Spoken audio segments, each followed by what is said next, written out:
Recently, a friend asked me if I could play this piece, Planxty George Brabazon by Tualach O'Carolan, on ocarina. A Planxty was Carolan's term for a piece written in honour of a host or a patron, and although this one is fairly simple, it's still going to need some adaptation to be playable on an ocarina. The melody is in G major and has a range from a low D up to a high B. A 12-hole ocarina in F would give us a range of low D up to high B flat, so just one semitone short of what we need. A multi-chamber ocarina would have a large enough range, but in this video I'm going to look at how we can adapt the piece for a single-chamber 6-hole ocarina. I'm going to use a Langley Soprano G, which has a range from F sharp up to A in the octave above.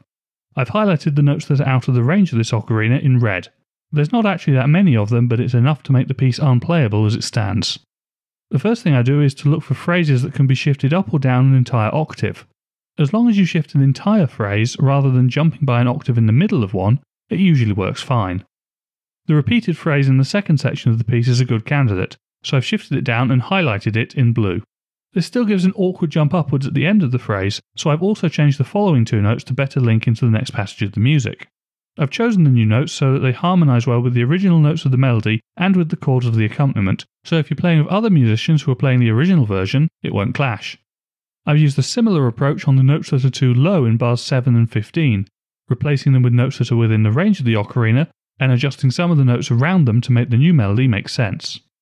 Here's a side-by-side comparison of the original piece and my new version. The notes of the original that are out of the range of the ocarina are highlighted in red, and all of the change notes of my version are in blue.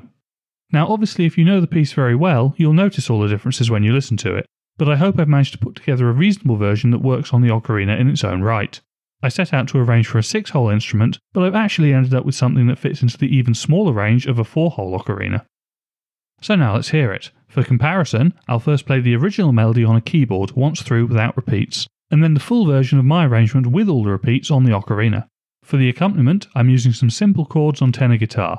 This is one of my favourite instruments for accompanying the ocarina. Its register is low enough to provide a contrast to the ocarina's high pitch, but not so low that it sounds completely disconnected from the melody.